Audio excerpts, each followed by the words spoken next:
at my grandfather's will reading. My greedy cousin Lucas looked smug. He promised me everything, he said. The lawyer cleared his throat and replied, actually, he left you a special note. Lucas's face turned red as he read it. I knew my grandfather was smart, even when he was old. He always paid attention to everything, but I didn't realize how much he planned ahead until that day.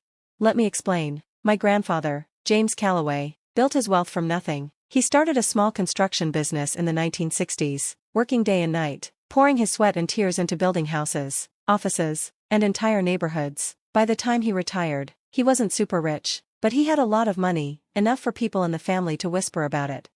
That's where Lucas comes in. Lucas was spoiled. Thanks to his parents, my Uncle Robert and Aunt Diane, they never made him work for anything. He always had the best clothes and the latest gadgets without lifting a finger. He wasted money like it would never run out.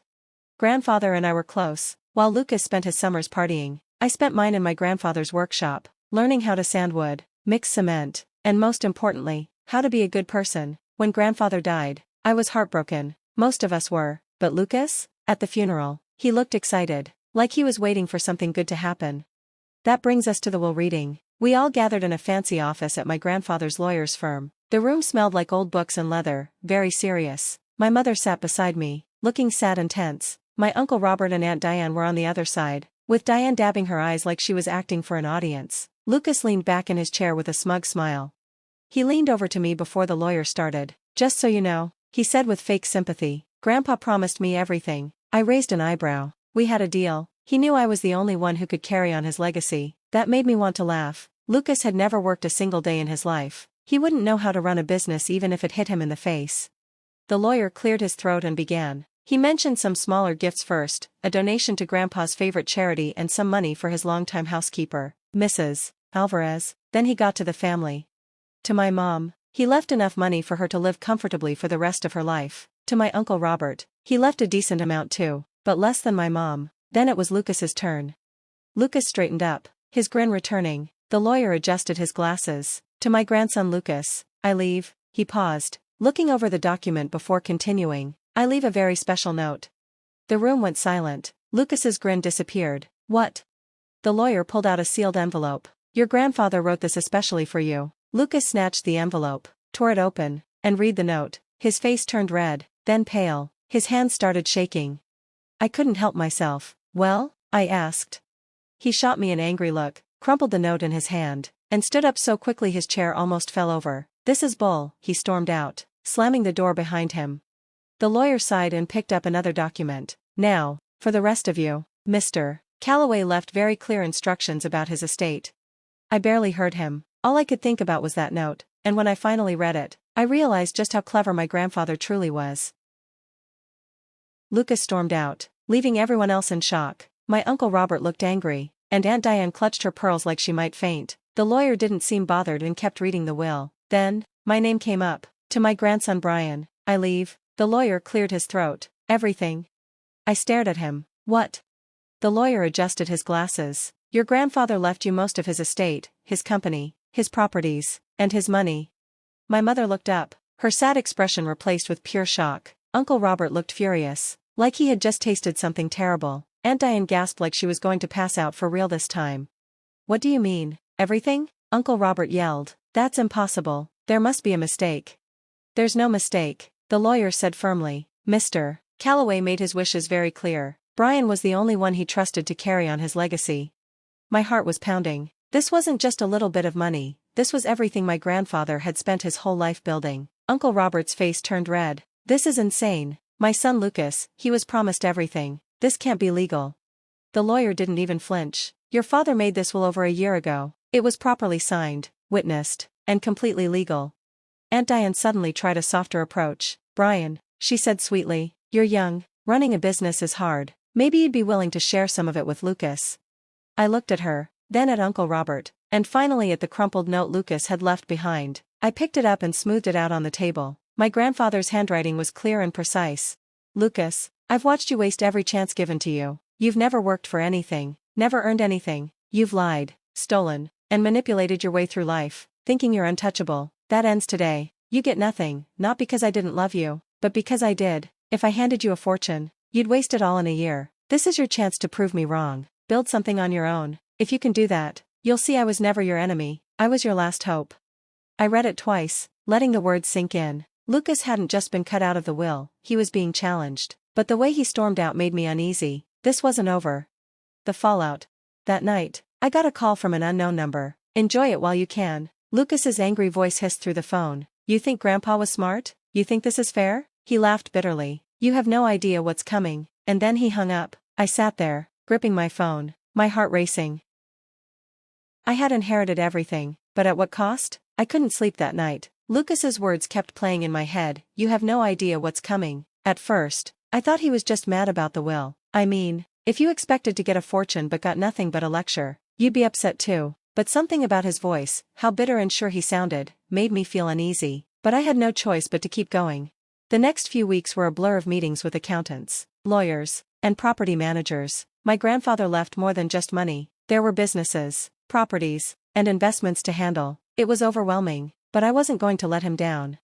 Then, strange things started happening.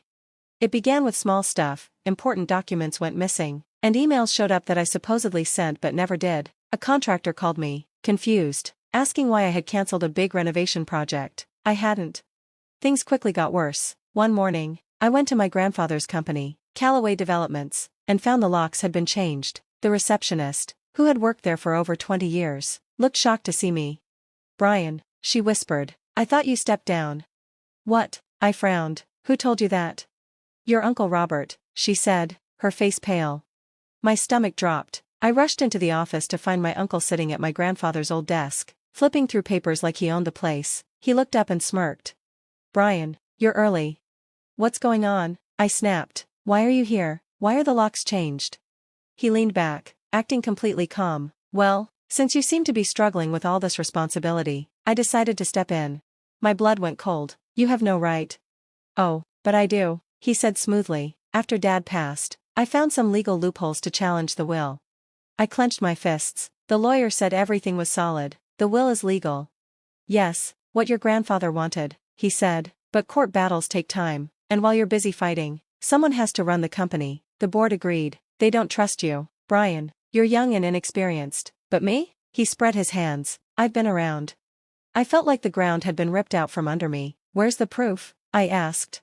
He opened a drawer and tossed a thick envelope onto the desk. You'll be hearing from my lawyers soon. Better start preparing.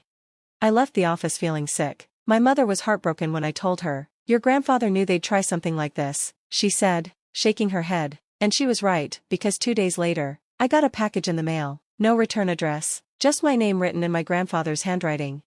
Inside was a USB drive. Nervous, I plugged it into my laptop. A video file popped up. I clicked play. The screen flickered, and my grandfather's face appeared. He looked tired but determined. Brian, if you're watching this, it means they're trying to take what's yours. My chest tightened. Your uncle, your cousin, they've been planning this for a long time. Lucas has never worked for anything, but Robert, he knows how to manipulate. He's been waiting for me to die so he could take over. But I didn't work my whole life for them to ruin everything. My hands clenched into fists. They will fight you. They will lie, cheat, and steal. But I prepared for this. Everything you need to stop them, it's all ready. I left instructions with my lawyer. Check under my old desk at the estate. You'll find what you need. The video ended. My heart was racing. I had a choice, let them win or fight back. And I was ready to fight. That night, I drove to my grandfather's estate. The house felt cold and empty. I went straight to his study, the place where he used to spend hours working or reading. I searched the old wooden desk, running my hands along the underside until I found a small hidden compartment. Inside was a thick folder.